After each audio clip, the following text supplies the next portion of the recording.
And a good morning to you. Welcome inside the Bottom Line. Lanny Ford Rembert with you here on a Tuesday morning after what turned out to be a really nice Memorial weekend. Now, Sunday night was a little ugly weather-wise. That's when we had the storm to roll through, if I'm not mistaken. Yeah, we were playing at Shelby, and it stayed north of us. So after we finished, we trailed the storm the whole way home, even back to Maiden. It was ugly. We got lucky. Lot of thunder, lightning, wind. I heard all about it.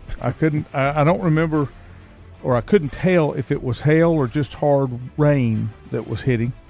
But pretty ugly. Yesterday, I kept thinking we were going to get rain yesterday during the day. We did at my house. Well, barely. And on the radar, that was a big line of thunderstorms and stuff that was coming through.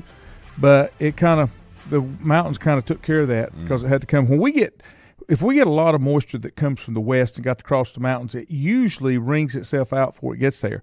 And I can definitively say that because I had a geology class as a freshman in college, and he taught us all about how the mountains and why the mountains wring the rain out. Orographic upwelling, maybe. Well, that's a long time ago. I'm just saying, when the clouds come in, it kind of compresses the thunderheads. And if you live or you go to the mountains, and people up there, they know that it comes out of Tennessee a lot of times, and when it hits the mountains, it goes up. The air goes up and wrings every bit of it out on the mountains, and then it's dry. Yeah. On the backside, the only place I don't think that's true is in Lenore. Well, now it rains there every day. I can tell you this. I know that from living up there some. Thunderstorms seem to be a lot more, I don't want to say violent, but a lot louder. I mean, in the valleys. Well, anywhere when the thunder claps, you flat hear it up there. Morning, Junior. Good morning, Richie. Glad to have you guys along with us. It's a different type of thing. And then, of course, I have seen, as I was a Boy Scout, one Thanksgiving, we did a camp out at Brown Mountain Beach up outside Lenore.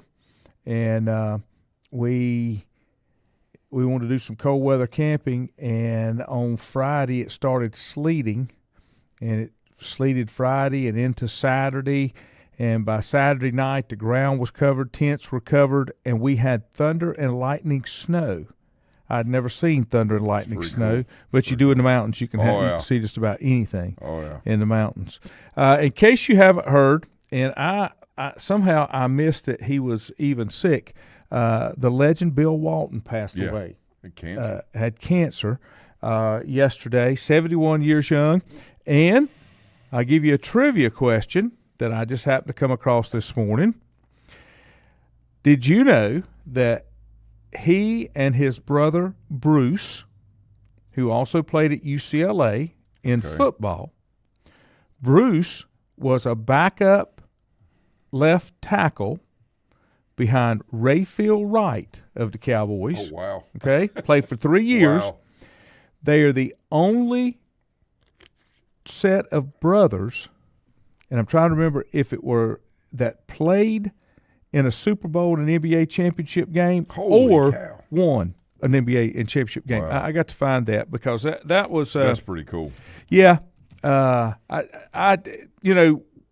that when the story came across about Bill Walton, I'm just looking, I'm going down rabbit holes, and I happened to find that one. But it was I had never heard that. Didn't know his brother even played football, but they both went to UCLA. And if you've ever read the stories or want to read the stories about Bill Walton and John Wooten, he wanted to do certain things, and others didn't want him to. There's a picture. I don't know if you can see that or not. Look at that. But he looks. What's his first name? Bruce. You got to type if you're listening. I'll put at home, a link incredible. out there. He looks like a football player. 6'6", 250. Oh yeah. He was a guard tackle. Born in San Diego. God. Played at UCLA. Went in the 5th round in '73. He played in a Super Bowl. Cowboys did not win a Super Bowl. He played in a Super Bowl. And of course, I remember Rayfield Wright. He was a man. He played in 13 games, starting against the Houston Oilers in place of injured Rayfield Wright. But he played in Super Bowl 10 with Bill Walton becoming the only brother combination to ever play in the Super Bowl and in the NBA Finals. Cool. He only played 3 years because he had to retire because of a knee injury. Passed away back in 2009. But I had not heard that, did not know that. It said in 2017 he suffered a bout of the flu that ended up causing brain injuries and kidney failure. Managed to recover in time for his daughter's wedding in 2019 of May, and then he passed away in October of 2019. But Bill Walton, you know my most infamous memory of Bill Walton? Have you ever seen the movie Little Nicky? Yeah. He's a commentator in there. And one of the comments that he makes, yes, my hair is on fire. And that's just one of those scenes. You just can't get it out of your head. But he was just a different kind of guy. Had the long hair and all the kind of things. That it was definitely different. But thoughts and prayers out for Bill Walton as he's passed away. And I did not, I don't know if you saw it, I didn't see what type of cancer it was. It just said cancer. No, it just said cancer. That's all. 71 years old. And I want to say his brother was 3 or 4 years older than he was. Bruce was older than Bill, if I'm not mistaken. I did want to look at, there is baseball getting underway. ACC and SEC are hosting 5 of the NCAA sites, 5 out of 16 between those two conferences. My Tigers went out early in the ACC tournament. Yeah, they did. Duke was just outstanding. Yes, Carolina. I watched some of it. Like 4 or 5. I got to look up the brackets. It was like 4 or 5 number 1 seeds, and then 2 others I think hosting regionals. I mean, this is people talk about SEC and Pac-10 and baseball and all this. Mm-hmm. The ACC is it's arguable that it's the best baseball in the country right now. All right, here's what you got. It's 64 teams. Clemson, Florida State, NC State, Carolina, and Virginia will all host a 4-team double elimination so they got regional. number ones. Okay, good. This is the 36th time that Florida State is hosting, which is the most in NCAA Division I history. And last year broke their streak of consecutive years in the tournament. Really? Yeah, being host in a tournament. Well, Clemson softball, they've only had softball for 4 years. Right.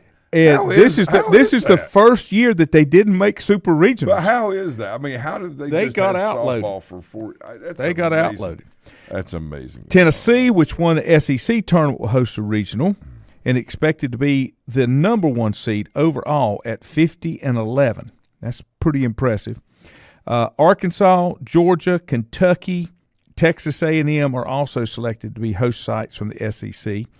The remaining, Oklahoma, that's the first time since 2010. Oklahoma State, Oregon State, Arizona, East Carolina is hosting again. They've got a really good baseball program down there. Yeah, ECU. Well, the thing about ECU is people can say what they want to, and I'm biased, and I went there. But Cliff Godwin's hands down the best coach that's ever been there, and they've had some great ones, throughout the years down there. Okay, and Keith LeClaire was one of them. All right, but Godwin is, by far the best. Okay, and the type of players they have and how hard they play. He's had the chance to leave and take a much higher paycheck at some of these larger, universities, especially ones in their league, and even outside the league, SEC, whatever, AAC, whatever. But he is hands down the best. Cliff Godwin is the best, and they could play in the ACC and very easily finish, in the top. Not only at the top, but in top 4, top 5. Very easy with that lineup you got there. I'm telling you, You know, you look at baseball. The reason they do stats in baseball because they do matter. Mm-hmm. And things are more comparable. They're not so much apples and oranges because of logistics and because of, you know, the way things are done, not only on the front end but also the back end of the game. But you can't do it against eras now because they've changed the way they look at stats in baseball. That's one thing I don't like. That's very true, and they've adapted the game and you know, had different rules with the DH and can you enter this and can you do that, you know, all that. But when it comes down to pitching, fielding, and hitting, mm-hmm. and runners in scoring position, you know, in the execution game, ECU won the game to stay alive with a walk-off steal of home plate. Mm-hmm. You know what the pitcher was doing? He was looking at his wristband to get a call to see what number was being called out for the pitch they wanted to throw. All right, and the catcher had his back turned and was looking at his wristband. Boy from East Carolina just takes off. Scores, and that's the game. Smart play. Well, I mean, but, you know, sometimes we can be too smart for our own good. Oh, yeah, okay? Yeah. You know, the thing about, you know, numbers is great on the wristband and it's hard for people to pick it up and this, that, and the other. You know what? Just play the game. Yeah. Quit trying to reinvent everything. Right? Well, it makes it easier with the earpiece and faster and all this. Look, you relay us some signs. Let's go. If they figure it out, that's your fault. I remember people in the World Series, they're stealing signs and they're doing this. Did you ever see what Mike Leach did in football? He left a fake play sheet by accident. I mean, on purpose. Mm-hmm. Had one of his assistants drop one as a fake play sheet when they were playing Oklahoma just a few years ago.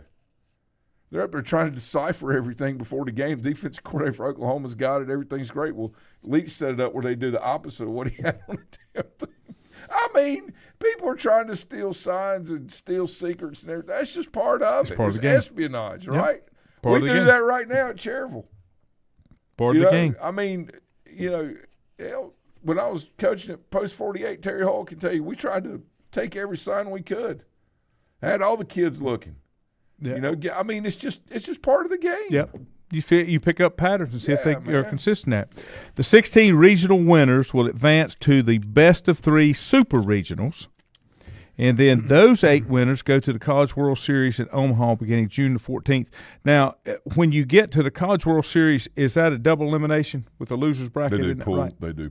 They do pool play. Yeah. How does that work? Because I don't know. Well, they just separate the 8 teams, 4 and 4. Mm-hmm. They play the pool out, and the champions meet and play 2 or 3. I just, I have never seen that work. I was going to look at the bracket here and let's see what we got coming up. Well, it's predictable, and the ESPN can carry it. They do the Legion World Series like that, right? Now, because you can always play one extra game and it not be accounted for on the schedule mm-hmm. when you do a double elimination. Okay, a true double elimination. But when you do it like this, you can see it's the exact number of games at Omaha. The exact number of games. Regional brackets. Come on. Give me something I want to see. There it comes. Opening the document. I would like to see 3 out of 5 instead of, in the super regional instead of 2 mm-hmm. out of 3, but that's okay. I mean, I completely understand it. That's just a baseball guy. Here's your regionals. Georgia against Army, Georgia Tech against UNC That's Wilmington. A tough bracket. Mm-hmm. Now, I'm going to tell you, Wilmington's another one of those that, they could very easily compete, and they would finish in that middle tier of the ACC, but they're really good. The Seahawks are good. Texas A&M, number 1 seed, takes on Grambling. Yeah. Texas takes on Louisiana. That's a tough bracket. And I'm assuming that's the Raging Cajuns. Yeah. North Carolina, they're the number 1 seed in their bracket. I'm not sure what LIU is. LIU. Somebody have to help me. Wofford will take on LSU on the other side of the bracket. That's a good bracket too. Virginia takes on Penn. St. John's takes on Mississippi State. Clemson will take on High Point. Coastal will take on Vanderbilt. God, that's a brutal. And there, right there, you got 3 teams. Well, even Vanderbilt's not that far away in Nashville for that. Holy cow! Then you got Oregon State taking on Tulane. Yeah. Nichols taking on UC Irvine. Arkansas will be the number 1 seed taking on Southeast Missouri State. Kansas State versus Louisiana Tech. ECU takes on Evansville, and VCU takes on Wake Forest. There's about 7 ACC teams I've counted. It's in the regionals. You talk about Tulane. I saw the kids in the airport a couple weeks ago. They had storms going through Charlotte. So we're waiting on our bags. They ain't offloading from the plane because it's lightning outside, right? So we're sitting there, and I see all these kids come in. They got these, like, powder blue shirts on, and it's got a T on it, Tulane. They're the green wave, but, the accent color's that, powder blue, right? So I go up and I start talking to those kids, and my dad played ball with the former head coach there, Rick Jones. I walked up to one of the boys. I said, Coach Jones ever come around you guys? I said, oh, yes, sir. So he's retired, said, but we just saw him last week, came by and saw everybody and talked to him. And I said, my dad played pro ball with him. They're like, what? I said, oh, yeah. I said, I almost ended up going to Tulane as an assistant like 25 years ago. Had that, I say had that opportunity. It almost worked itself out where I had that opportunity. And these kids, now, Lanny, I'm going to tell you, these kids are 6'4". Oh, I know. 6'5", donkeys, 6'7". And when you see them on TV, you're like, okay, I remember him. I saw him. Yeah, I remember that kid. But they don't look that big on TV. Do you see them in person? Let me tell you something. Their legs. Yeah. And kids are tall. Oh, I guarantee you. You can tell who the pitchers were. Oh, my. You can tell who the guys were the future major league players, too. They were studs. Tennessee Regional. It'll be Tennessee taking on Northern Kentucky. Indiana taking on Southern Miss. Kentucky Regional. Kentucky takes on Western Michigan. Illinois takes on Indiana State. Indiana State, look for them to potentially get through that bracket as the winner. And they're a 2 seed. 2 seed, yeah, they're really good. Oklahoma bracket, Oklahoma against Oral Roberts. UConn takes on Duke. I'm surprised Duke wasn't, but they've lost 18 games. Well, the thing about Coach Pollard is he manages a season instead of like, and I'm talking about an entire season.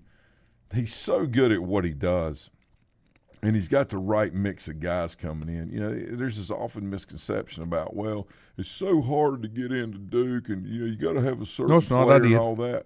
Well, this is the thing. You can pick from a higher pool when you put character and quality at the top of it. Okay. Because those like-minded people want to play together. They don't want to play with just, whatever, whoever, however.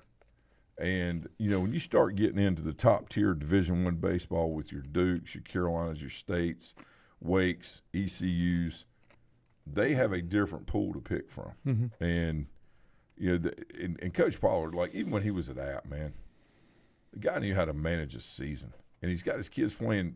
Basically, he manages the season. Doesn't get upset early on. Doesn't, he's got a high level of expectation, but he manages what he's got to be the very best they can be when the time, when it matters. Right. And they very easily they could have been a 1 seed, but two is more appropriate because of the whole body of work. But it kind of fits in their favor now as not being at the top and being at 2. You still got to beat everybody to get there. It doesn't really matter. Right. Andrew, good morning.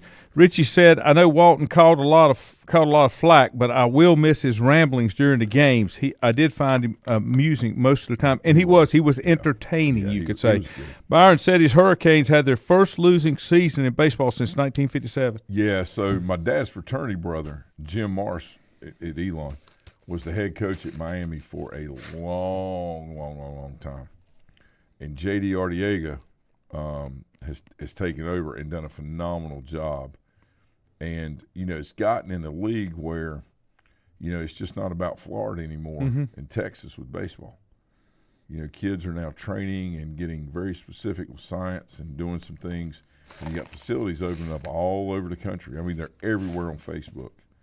D1 this over here, this, we got Performance Center here in Maiden. These things are really becoming popular because they were neglected. It's a sport that's been neglected from a training standpoint for so long. It's just always been about play. Especially with U.S. players. Yeah, and that's very true. And so in order for the U.S. to be, Major League Baseball has gone international.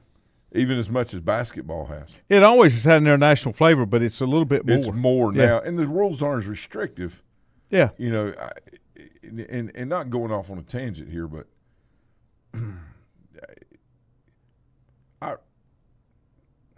I have thoughts about Mexico, okay? And not only from a worldview, but also from a sports view. You know, and there's a lot of issues that would be solved by eventually bringing, well, this is just my opinion, but I think you eventually try to make Mexico part of our union. And people say, oh, it's crazy. You can't. Listen. We got major issues, okay? And you say, what's that got to do with sports? They are very, very traditional and rich in their heritage. And very progressive. Yes, Soccer, yes. baseball. I mean, you got a number. Softball. Yeah, you got a number of men's fast sports. pitch softball. You know, and you know, without getting into the politics side, I'm just talking about just in general. Think about the issues that it would solve with all the natural resources and things. There's a lot more global stuff. And Mandy and I were talking about this yesterday.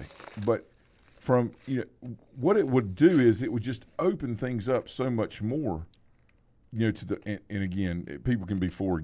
I'm not getting into that, but I'm trying to set the stage for what I'm saying. There's so many opportunities with like Mexico City. You know, the Major League Baseball and NFL football has been trying to play games down there, right. do things. You know, Mexico is not Central America. It's North America. It's part of the North American continent, right? You know, there are a lot of benefits here, and our cultures have already been entwined for years, right? You know, with Texarkana, and, you know, you hear all these things about, you know, with Mexico and Texas, you know, with the wars and all that stuff. These people have always, you know, been together and lived together.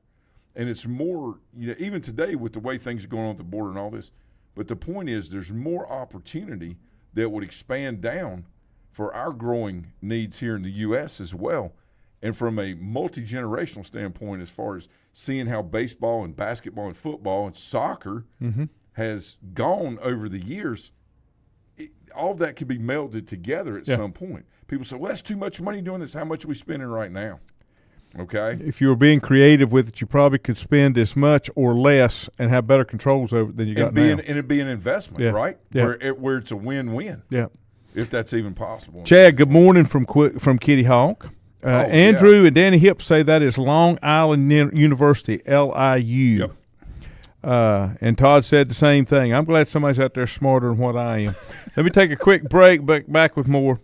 Whether it's a sit-down meal or a call-in for the drive-thru, Brookwood Cafe and Catering is the answer. A variety of meats, vegetables, and desserts cooked daily, or a hot sandwich from the grill, they have what you're looking for to satisfy your taste buds. If you need catering from 5 to 500, Brookwood has you covered as well. Stop by Brookwood Cafe and Catering at 202 Providence Mill Road in Maiden. Don't forget breakfast daily till 11 a.m. Open Tuesday 6 a.m. to 2 p.m., Wednesday through Saturday 6 a.m. till 8 p.m., and Sunday from 7 a.m. to 3 p.m. Call 828-428-8944 to place your order today. If you ask around, you'll find Burke Mortuary has a reputation for excellence and commitment to value. They've built a reputation of trust for more than 35 years. Burke Mortuary is proud to offer personal attention, meaningful tributes, and the area's most affordable prices. They're also proud to offer you beautiful, state-of-the-art facilities. It's the perfect place to honor your loved one. So when choosing a funeral home, the choice is easy. Choose Burke Mortuary with locations in Maiden and Newton. Covenant Church began as a vision of just over 100 people in 1984. Since then, Covenant Church has grown and currently located at 2168 Gastonia Highway in Lincoln. The Sunday schedule includes early morning worship at 8:30, Sunday school at 9:45, and morning worship at 10:45. Their ministries extend beyond Sunday. Visit their website at www.covenantchurch.church to see all they have to offer, and better yet, stop by and see for yourself. Covenant Church may be just what you're looking for a new church home. First Federal Savings Bank has been serving Lincoln County since 1940. And as it has been from the beginning, customer service is a priority to First Federal Savings Bank. They want to get to know you by name.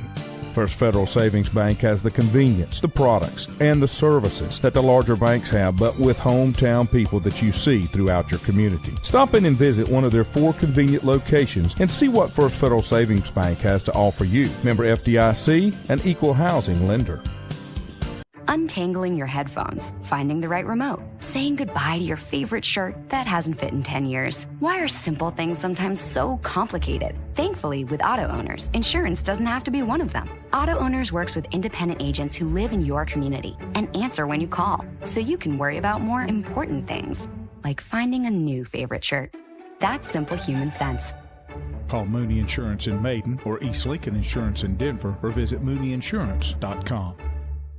At Stifel Nicholas, we're committed to offering investors personalized investment guidance. We're a full-service organization with departments staffed with professionals that specialize in a wide range of investment opportunities, from the most conservative to the most aggressive. We strive to give each account, regardless of size, careful, individual attention. Call Fort Rembert today at 828-624-7300. Stifel Nicholas, member SIPC and the New York Stock Exchange.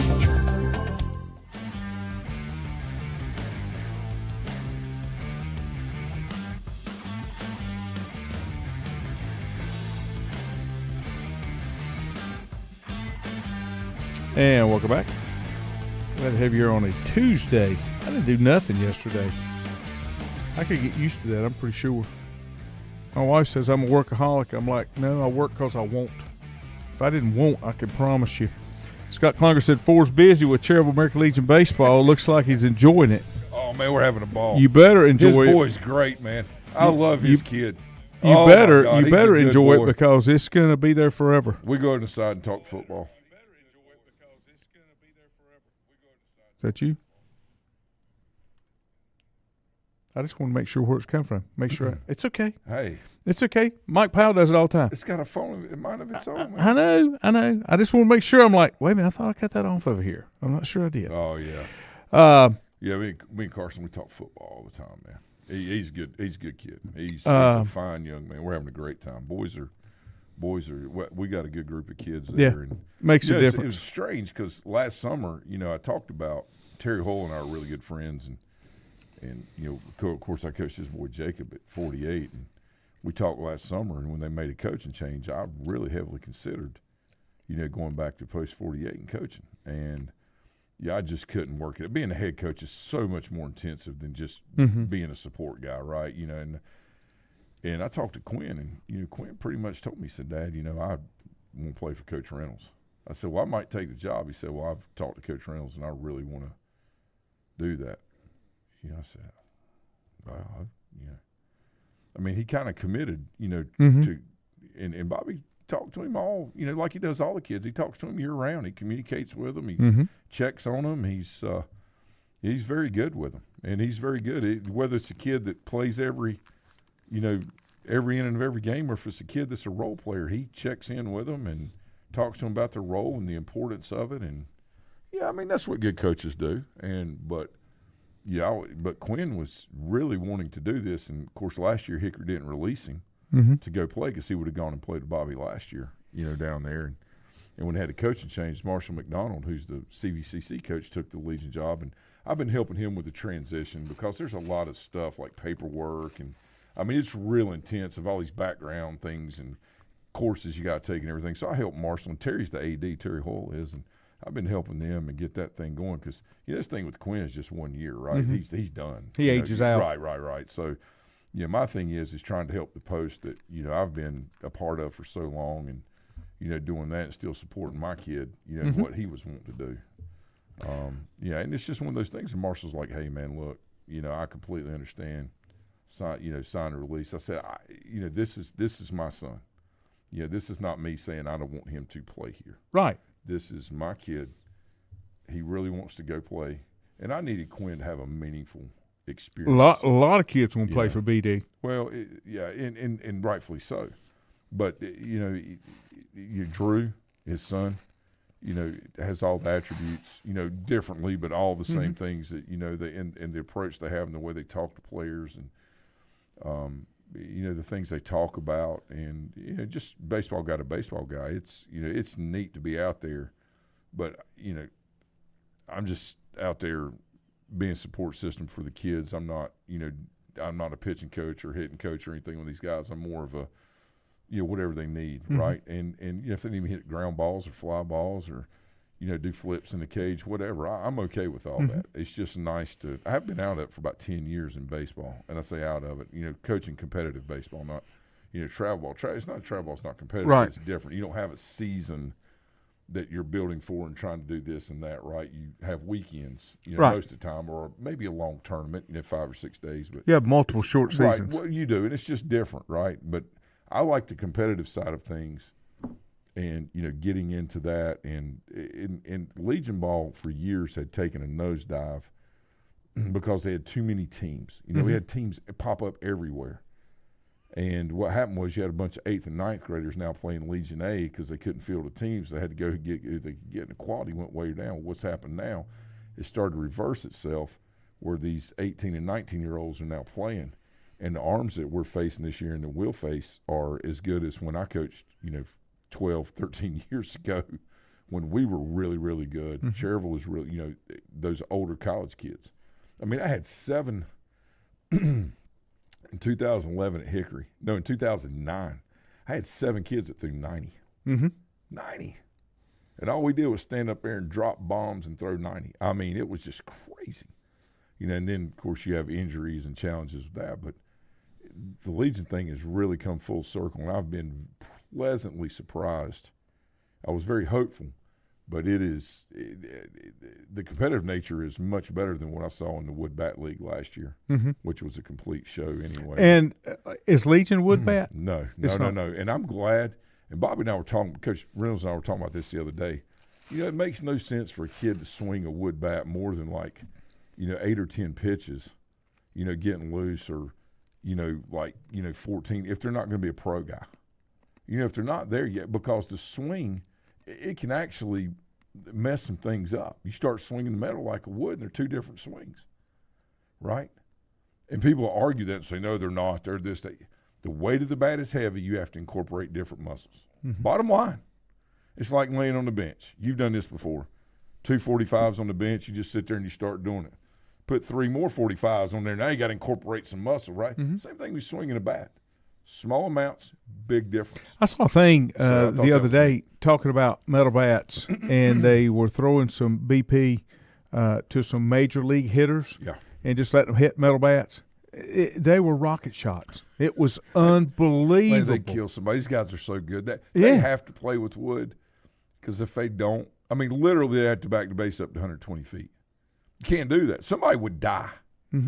That's how lethal these guys are swinging that bat. Now, I'll tell you something else that I saw yesterday. It was you don't see it around here as much anymore as you used to.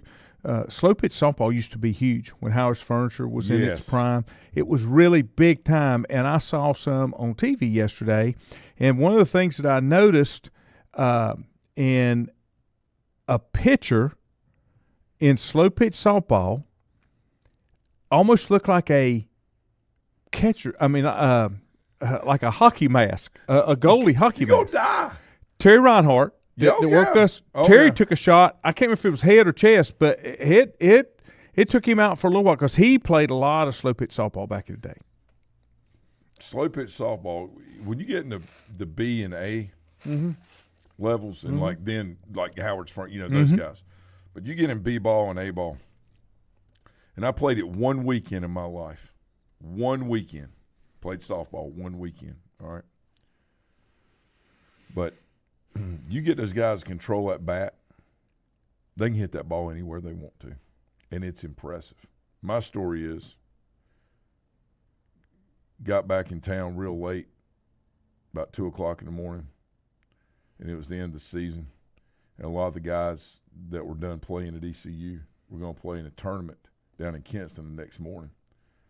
So all of us got up about 7:15, 7:30. Kinston's 30-minute drive.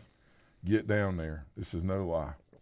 I get down there. We're hitting first. So the two of the guys I was hitting third. Yeah, third. The other 2 guys were hitting like 5th and 6th. I got out of the truck. That old raggedy truck. I don't know how it made it down there. One boy rode in the back. 8 o'clock in the morning, summertime about now. Hot, God Almighty, East Carolina. It's a different kind of hot. Okay, I'm talking about Fayetteville, all that. So we're down there in Kinston, which is a different level of hot. I get out of that truck, walk up there, grab a bat. Guy throws a pitch. I hit it about 400 feet that way. You don't have to run the bases. Turn around, finish the weekend out playing, and never played again. Laney, after you see a ball going 90-some miles I know. It's just different. and it doesn't make it wrong or bad, but everybody's just different in the way they look. Now, two of those guys I went down there with, I think they're still playing now. But there's a lot I didn't. Me personally, back in the day, I was always kids that played baseball. They didn't like for them to play golf because it was so different. Well, you know what we do? Monkeying with your swing. Coach Connor like this. Quinn hits left-handed. Okay, Quinn plays golf right-handed. I was talking to Wyatt. What's Wyatt's last name? Kid that pitches on our team. He's really good. He played at LR this year. Great kid. Very, very intense competitor. I was talking to Wyatt and we were talking about playing golf. We were talking about that. Said he's a pitcher only, so it doesn't matter to him. He's kind of like Smoltz and those guys. Just go out there and play. We were talking about that. He said, "Does Quinn play?" I said, "Yeah." I said, "But he plays right." And he said, "I got a buddy of mine that's an outfielder at LR that's a left-handed hitter, and he plays right-handed." I said, "Yeah." Well, it won't mess with your swing. Right, then. That's what he's saying. You know, he's like, but we were just laughing about that. But yeah, it's neat. And Scott talked about having a good time. I do. But I'll tell you this, and Scott probably knows this, and you know this because you're on the sidelines with us in football. It doesn't matter what sport it is. I don't ever mind shaking hands with coaches after the game, but I always shake the players' hands for the other team, like Will Blackburn. And I always try to speak to the players, any sport I've ever done. The kids at West Lincoln. Listen, there were intense matchups and even rivalries and I say hatred, but in that moment, right? Yeah. But what's most important is the opportunity to help these young people grow and develop and be the best they can be, because that's the mandate and my purpose. And I know what my purpose is on this earth is to help other people, right? And, you know, that I just feel like that's so important. You know, I never neglect trying to shake a coach's hand, but I go through the player line first and make sure I try to talk to each one of those kids. It didn't matter if we win, you know, East Surrey lost, Reedsville lost. It didn't matter. Win a game, whatever. Still going by and talking to all the kids, whether they wanted to or not. Because a lot of them, you know, the kids, they get upset and they don't want to shake hands. They walk by you, know, whatever. Say, hey, you did great, man. It's all good. Right. I don't get mad at them about nothing. No, that's the way it should be. I just get mad at the adults. Yeah. Mark Alton, good morning. Andrew, I saw that over the weekend. Acuna went down with a torn ACL. Yeah, I think he's out. Is he done I think he's done for the season, if I'm not mistaken. Yeah, it's a tough Janet Dixon said, my man, Oh, Janet. You know, she taught here at Maiden long time ago. Oh, yeah, she and I taught together, and I love Janet. She's like got the heart of gold. But Janet and I taught at Irwin High School in Asheville. So I was coaching at UNCA and thought I was going to be doing college ball for a while. Mandy and I had some dynamics come up while we were living there, and said, you know what, I'm just going to go back in and teach and coach. And I had the opportunity to go to Irwin.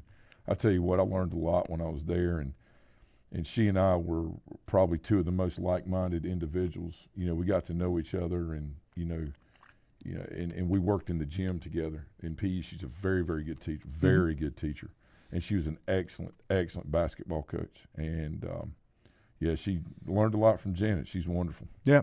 Richie said Dad played with the church back in the day. Gainesville put out a heck of a team. Bill Ledford, Bobby Sigmund, his daddy. Buddy Sigmund, sorry. Yes. I played up at Union. That's where I played. When I was in high school, we played up there. Our church played up there. And then I started playing for another church. We played down in Long Shoals at another field down there. Morning, Holden. Scott said got a little chippy at Shelby the other night. Milton saying good morning. Did it get chippy at Shelby? Yeah, it did. It got a little I mean, you know, it's like that. You know, teams playing, you know, it doesn't matter if you go to Shelby or, you know, Gastonia or Caldwell or Burke or what. You know, there's bound to be something going on at some point. It can get a little chippy. Yeah, I would say it get a does. little bit. Don't want to bring it down and get dark, but I do think we ought to mention it. Grayson Murray, PGA Tour, withdrew on Friday. With 2 holes to go from an illness, and less than 24 hours later, he had passed away. He took his own life. And I didn't know this. He was from Raleigh. Yeah, I didn't know that. That's where he was from. So sad. And the people that think that money fixes everything, this guy's 30 years old. He's had over $6 million in career earnings. It doesn't fix it. But he dealt with alcohol yeah. and other mental illness things. He said He said he spoke about alcohol and mental health in his past, saying he used to drink during tournament weeks as a rookie because he knew he had talent and believed he was invincible. Made a massive turnaround this year, won the Sony Open, hitting a wedge to 3 feet for a birdie on the final hole to get a playoff, winning it with a 40-foot putt. He said, it took me a long time to get to this point. There was 7 years ago, over 7 years ago. I'm a different man now. I would not be in this position right now today if I didn't put the drink down 8 months ago. Somebody had asked if he were married. He was not married, but according to what I saw, he was engaged. He also made the cut at the Masters in his first debut, 51st. He was in the field for the Open next month at Pinehurst. Grew up in North Carolina, was one of the most talented juniors in the country, won the prestigious Junior World Championship in San Diego 3 straight years, and earned an Arnold Palmer Scholarship at Wake Forest. And then he went to 3 different colleges. I'm trying to think. I want to say he went to ECU. No, maybe he went to Carolina. But he was a guy that you can't. If you saw some of the golfers get interviewed by it, they broke down live on the air because they just were with him. So think about that. If you got everybody's got their demons. So if you do get some help on that, you just don't want to let that get the best of you. And I hate that for the kid because. And the thing was, when he withdrew, nobody could find him, which was kind of a bad thing. But I don't know any details other than that. But that's just something, The other thing that I wanted to mention, Aaron Rodgers. Aaron Rodgers is coming back. Don't know what kind of shape he will be in as far as that torn Achilles. He was, if I understand right, he was ready to go earlier. Whatever procedure he had, the healing was much quicker than they thought it would be. But it's still different. And I've said, and you say this too, when you get to the age that he is and you start having some injuries, it's like you can't stop them because the body just can't take it or recover as much. Yeah, it is what it is on that. And I'm trying to remember. I can't remember exactly how he picked up that injury. It was first game, wasn't it? Like 3 plays, 3 or 4. Aaron Rodgers? Yeah. Oh yeah, he didn't even play 4 plays. The season was over. And tore his Achilles, but I don't remember anything fluky happening. No, well, that's what it was just a fluke. Yeah. Right. I don't mean, he got pinned under a leg, crazy. something like that. Yeah. Yeah. No, and I've told this story here before. When I was 50, I played in my first co-ed church volleyball game. Oh God. And I'd said I wouldn't die for a ball, but I did. But the only reason I was worried about hurting something else. But when I dove and just extended my arm like that, I tore that bicep tendon, and it was 98% torn. Yeah, had to have it repaired. They had to put a screw, reattach it, and all that kind of thing. It didn't tear all the way, but the doctor said I wasn't lifting anything. They said, but you don't understand when you start to get that age, the elasticity and stuff. Exactly, it just doesn't hold up like and it everything used to. that holds it. Yeah. In place is not as strong. That's why weight training is so important, at all ages of life. Because when you start losing muscle, your body has to get energy from somewhere. And it's going to take it from stored, sugar in your blood first, and then it's going straight to muscle next. It's not going to start burning fat immediately, right? Nope. And, that's why the toning and the amount of protein you eat and, there's a lot of science and research about, animal proteins this for your heart, plant proteins this. The essential aminos that you have to have come from animals, okay, to complete the cycle. Doesn't mean that you don't eat a lot of plants and get good protein. But, your body makes so much and then it has to be completed with others. And there's things to think about with that. And there's vegetarian bodybuilders out there, and it's just different. But the whole point of that is regardless of the way that you want to go with it or how you feel about it, You got to do things. You got to do push-ups or the best you can, modified, whatever. You got to try to sit up. You got to try to squat. And I'm telling you, doing all the things like, I can do 2 to 3, right? I just don't squat real deep because of 9 knee surgeries. I right? never squatted. But squatting is a part of health. I know. That is so important to be able to squat down. It is a good measure of your overall health. And, you talk about, where these guys are and the injuries they have. A lot of these big guys like Michael Strahan and, the boy that played center at Carolina, Jeff Saturday, that played for the Colts and played with Manning. All these guys that have slimmed down, they still stay active in the weight room, and try to make sure their muscle structure and tone stays there because their bodies are so beat up. And a lot of us that didn't play pro football still got beat up in life because we played other competitive sports. Yeah. Pick up basketball, 8 hours a day, and softball and diving for volleyball and just doing things. And you've got to find a way to stay mobile and keep the body as much as possible toned up and at least be able to push and pull without tearing stuff. Right. The other stuff like you diving, that's going to put you at risk. Yeah. But the push-pulls is, doing what you can do. But when it's inside of you, you can't help it. Yeah. You just know. Murray's bio showed that he did play at Wake, East Carolina, and Arizona State. And then Byron said they had a great team when he had Ducks Hardware. The Hester brothers up the middle, Scott Keever and a bunch of other Krause boys, undefeated Cherville Open League champions in 1994. Richie said leg muscles are the biggest muscle group in the body. And one of my doctors told me that I help slow down low testosterone from creeping up quicker is to do a good leg workout at least once a week and make sure you do plenty of squats. I just do squats without weight just for the range of motion more than anything else. Yeah. And that's important functionality, right? Yeah. I'm just trying to keep things loose and moving. I did want to ask you this because you are you're a knee guy as far as having them tore up.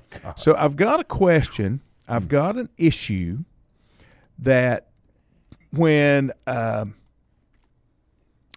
bend my knees, okay, I feel a burn outside. Let's say if I'm looking at it, straight down on my knee, it would be like at about 2 o'clock. It's on the outside right below my knee joint. And if I bend my leg, like to get in the bed and put that leg down first in the bed, it hurts. You got some major issues. A bunch. And it's both knees. Doesn't bother me walking, moving, only when I do that. And I've never had knee issues. I've been fortunate to be able to make, all the joints. I'm 64 and everything may start falling apart, but the only time I've had to, other than my back surgeries, was this stupid volleyball thing. But, hips and knees, those kind of things have been okay. So, obviously, you need to get that looked at. But before you go, what I want you to do is apply castor oil to it. All right? Grease it up. Once a day on both sides.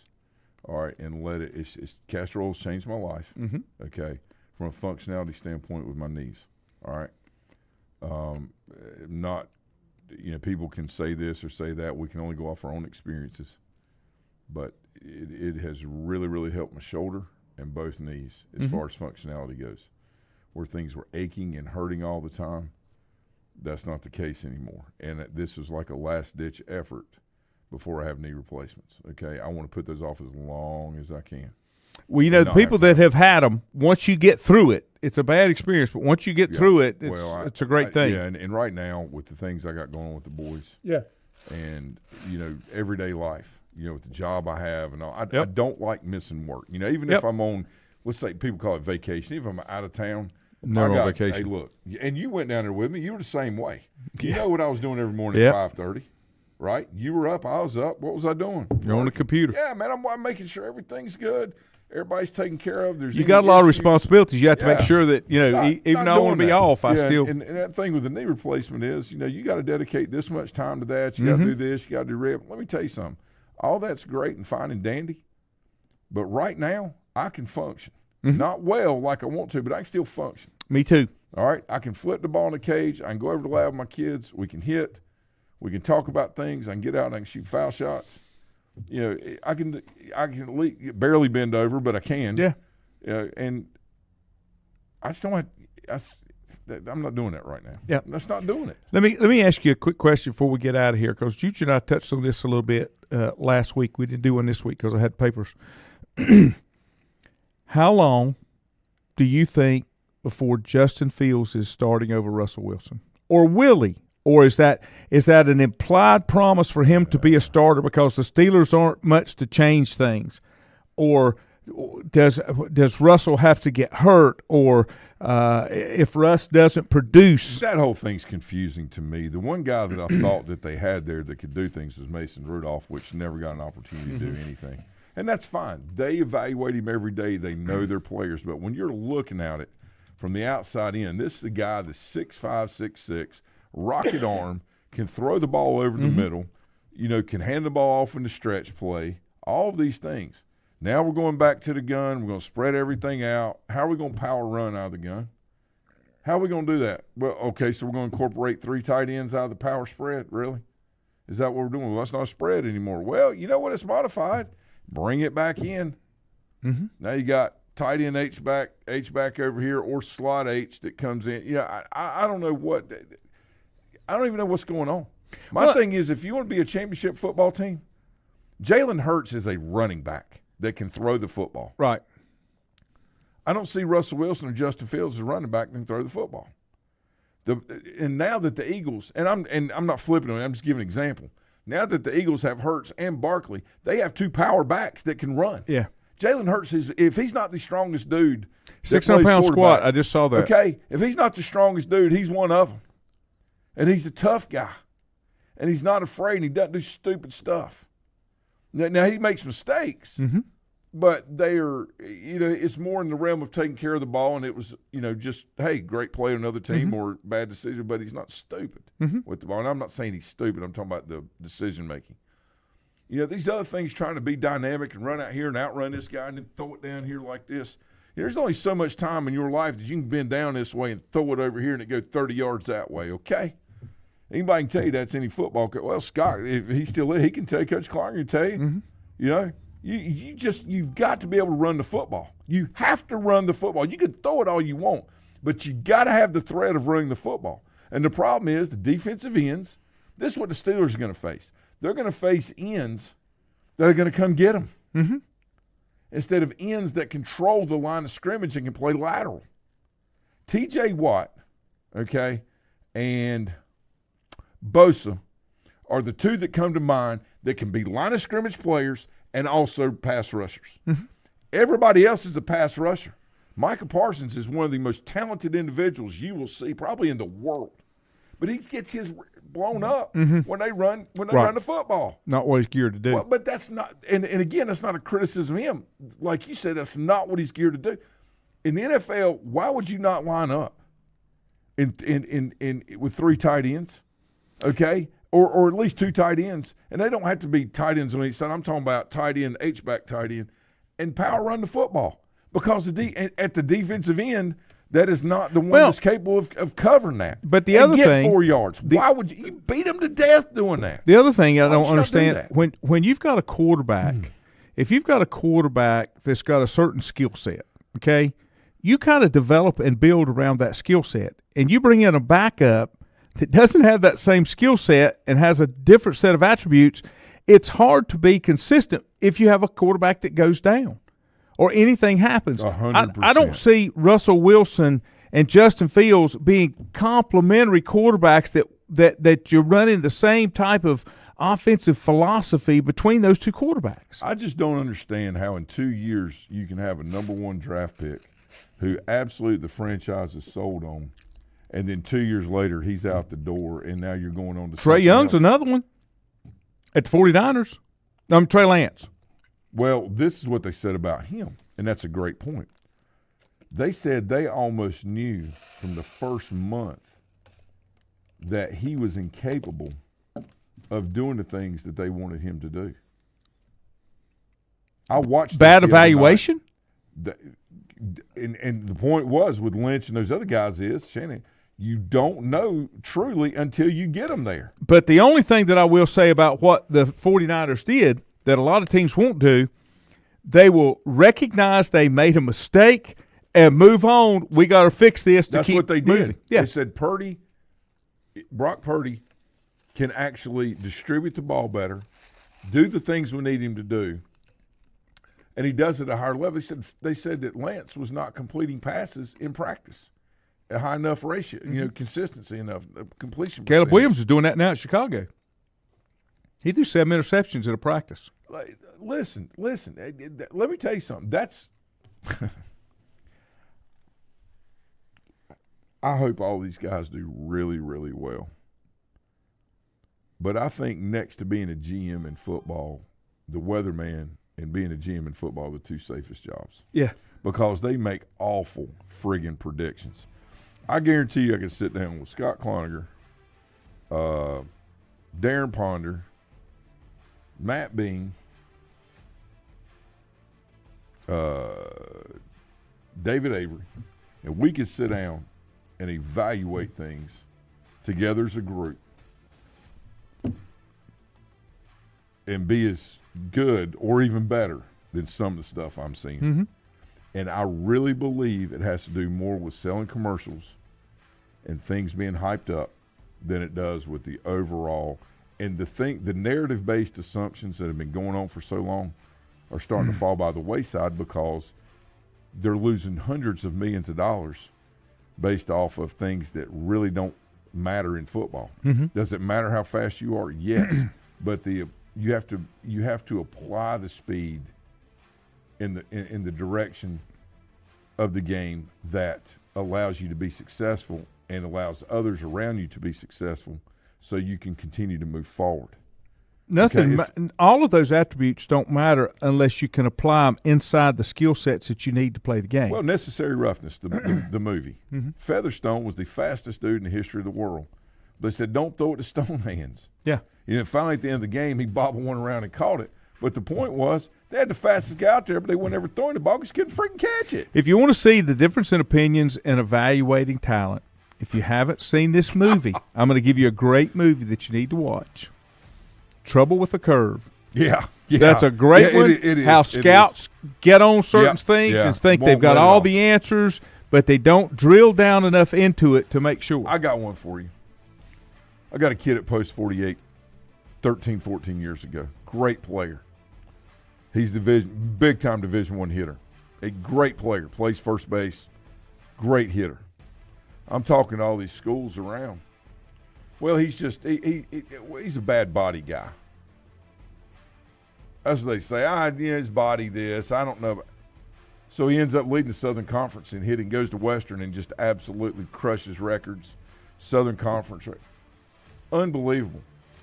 I mean, at what point do you take a friggin' baseball player, do you take a football player over a guy that looks good but can't do anything? Well, Coach, I don't get fired for recruiting a guy Exactly right. that has the look, and then it's on him and not me. You know what? To me, you're bringing no value there because you're worried about your job first instead of doing your friggin' job. Well, okay? And that's the kind of people, Lanny, I don't want to be around. The right? best I example, don't wanna be around it. the Okay? best example Don't is want just locally here. Is Matt Eisenhower. He's already in Appalachian's Hall of God Fame. Almighty. I'm telling you. And everybody said the Division I Power 5 said he's too short. I mean, I was still my coaching thing him. is, I've never in my life, okay, and this is let's see, I'm 52. Now, God darn. Wow, where'd the last 30 years go? 32 years of high school football. I have never seen anybody to this day lock on like that. Okay? You're right. Now that doesn't mean there's not other great players out there that were even better or just – I'm talking about locking on and driving feet, knocking that guy down and going to the next one and doing it again. Right. Okay? Look, I was 26, 27 years old. Matt was a freshman. Yeah, 27. Day one, I saw him in JV practice. Saw him hitting the dummy. I was like, oh, okay, we'll have pads on about a week. We'll see. Let me tell you something. I went straight to Coach Brown and said, hey, look, I know he's 14 years old. Yeah. And I ain't been coaching that long, but I've been around this stuff. My dad coached with Dickie Foster. I've known Coach Loman a long time. Von Ray Harris. You know, I've been around football guys my whole life. My dad coaching, right? And I've been around practices, and I watched when I was a kid. I just didn't go around it, you know, whatever. Mm-hmm. I watched because I want to be a coach one day. I'm telling you, even at 27 years old, I never seen anything like that in my life. That's why I couldn't understand why nobody could see it. Everybody else could see it. They could see this, though. He wasn't this. He was this. And they were so worried about their job instead of doing their damn job. But and let me tell you something. Guys that worry about their job end up getting fired from their job. That's right. Okay? Because they're not doing their damn job, their doggone job. Yeah. Okay? Do your job. Yeah. If you're a scout, tell him the truth. Well, he may not fit the measurables, but he's got this intangible that these other measurables don't have, or I'm not seeing it. Yeah. Why would – it's about getting the best players in there that do their job, not who has the best measurables. How's the measurables working out for a lot of guys? Not very well. Did it work out for Mandrich? It's about not on the first round through. It's about all what you can do. I'm not necessarily results oriented as much as I am process oriented, but at the same time, consistency of doing things correctly makes you even better the next time you come in that situation instead of flashing the pants. Right. Making a great play. Wow, did you see that? Yeah, that's great, but how many times in a row can he do it? That's what it's all about. Mm-hmm. It's the consistency to be able to do it. God knows, man. It's it's unbelievable. Okay, I've done my job today. I've got him fired up. Y'all have a lovely day. We'll see you Thursday.